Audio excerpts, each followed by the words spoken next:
Hello viewers, যারা class 8-এ পড়ছো, আজকে তাদেরকে আমি ফার্স্ট ইউনিট টেস্ট পরীক্ষার জন্য নিয়ে চলে এসেছি ব্যাকরণ সাজেশন।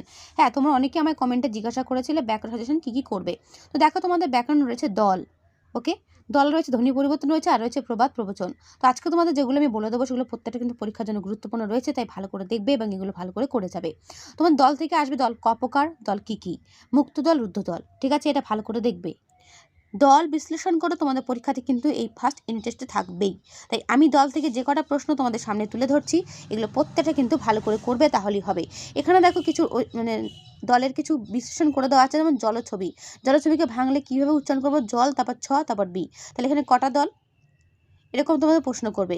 কটি দল রয়েছে, কটি দল এবং কি কি দল, ঠিক আছে। তার ঠিক নিচে চলে এসে দেখো রয়েছে ধান দুর্বা, ধান দূর বা 3টি দল। তো ধান কি দল, দূর কি দল, আর বাকি দল। তো কোনটি মুক্ত দল, কোনটি রুদ্ধ দল, এরকম করে তোমাদের কিন্তু পরীক্ষাতে প্রশ্ন দেবে, ঠিক আছে। দুটো শব্দ নিয়ে বোঝা তাকে বলা হয় রুদ্ধ দল, আর একটা নিয়ে তাকে বলা হয় মুক্ত দল।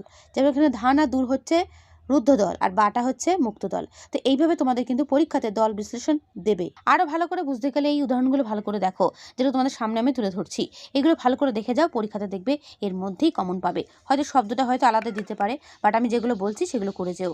এরপরে আসো ধ্বনি পরিবর্তন। ধ্বনি পরিবর্তন থেকে কী প্রশ্ন দেবে দেখো। মধ্য স্বরগ্রাম কাকে বলে, উদাহরণসহ ব্যাখ্যা দাও। বলতে পারি একটি করে উদাহরণ দাও, অপিনীতি, অন্ত্যেষ্টা শ্রুতি, এরকম। ধ্বনি বিপর্যয় কাকে বলে, উদাহরণসহ লেখো।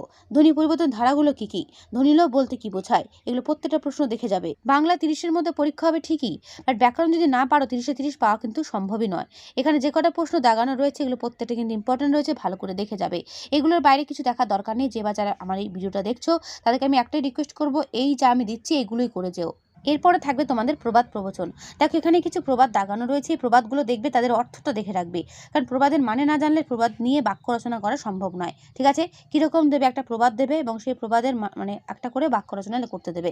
তো তোমাদের যদি জানা হয় হাত অতি লোভে তাঁতি নষ্ট কথাটির মানে কি, বেশি লোভ করে নিজে সর্বনাশ ডেকে আনা। তো এই জিনিসটা নিয়ে একটা বাক্য রচনা। তো দেখো কোনগুলো করবে, যেগুলো দাগানো দেখতে পাচ্ছ প্রত্যেকটা কিন্তু ইম্পর্টেন্ট রয়েছে, প্রত্যেকটা ভালো করে করবে।